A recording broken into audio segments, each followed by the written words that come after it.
Урматтуу туугандар, урматтуу кыргыз элим, менин кайрылуум.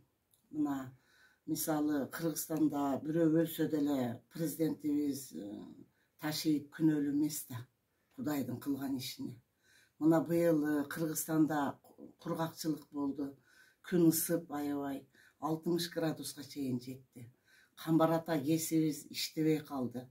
Андан башка дагы 3 кесибиз иштебей калды. Мына президентибиз баш болуп, ташип баш болуп, Камбар ата 2 кесин курду. Мына Кудай буйруп, кестерибиз сууга толуп иштеп калса, светибизди Россия, Казакстан, Өзбекстан, Түркменистан, Пакистан, Индияга чейин свет сатабыз. Мына акча проблемасы чечилет. Акча проблемасы болбосо, чечилбесе, каяктан акча таап элди багат. Мына пособияларды көбөйтүп атышат. Мына унду кымбаттады дейт, 100 сомго эле кымбаттаптыр. Мен базарга барып көрдүм.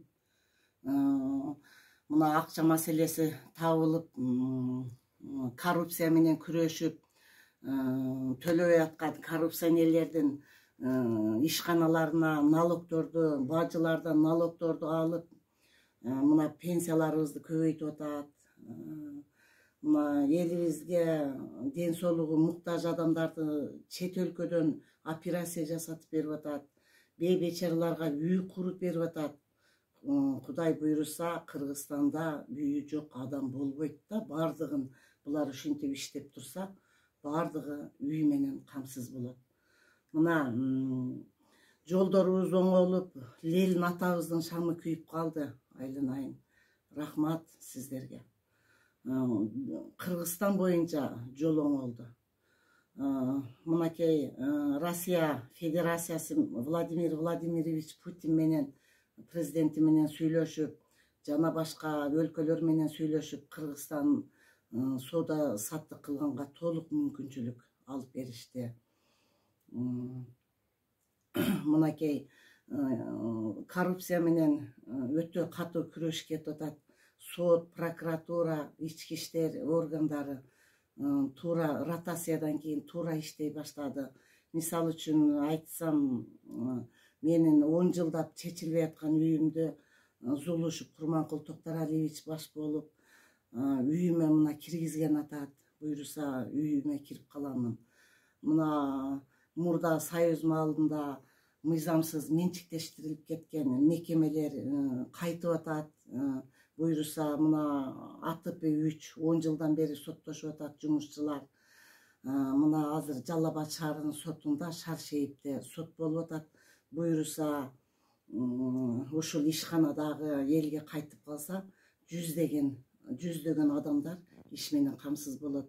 Ошондой эле башка организацияларды дагы ушу мурда үлүштөрүн ала албай калган элдердин үлүштөрүн алып берип, мына элдер иш менен камсыз боло башташты. Ишканаларды куруп атышат, башка объективдерди куруп атышат. Ошондой эле баягы ташталып кеткен, иштелбей калган объекттерди арендага берип, ремонт жасатып, ишке киргизип, акча проблемасын чечип атышат. Мынакей мына иштесе болот экен го. Мына иштеп атышат. Рахмат кылса болот экен го. Мына ушунча жылдан бери чечилбей аткан Баткен, Тажикстан, мурда өтүп кеткен жерлерди кошуна мамлекеттер менен тынчтыкта жашайлы деп бул проблемаларды чечти. Өтө чоң проблемаларды чечип, Кыргызстанда Кудай буйруса элибиз жакшы маанайда жашап калдык. Пенсиялар көбөйүп, элдин маанайы өтө жакшы. Жолдорубуз оңолуп, Ленин атабыздын шамы күйүп, элибиз жакшы маанайда жашап калдык. Мен ушу айтып кетет элем, Садыр Нуркожоевич, Камчыбек Кыдыршаевич, ошондой эле Курманкул Токтаралиевич, Бакыт Төрөбаев, жана Акылбек Жапаровдор мына кол алдында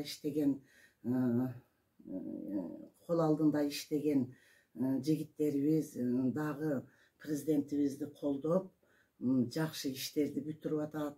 мен ушул президентибизге Садыр Нуркожоевич менен Канчыбек Кыдыршаевич сиздерге ден соолук каалаймын. Президентибизди Садыр Нуркожоевич менен Канчыбек Кыдыршаевичти жаман деген адамдар жоголсун. Мен Жалал Абад шаарынан Мавлянова Майрам.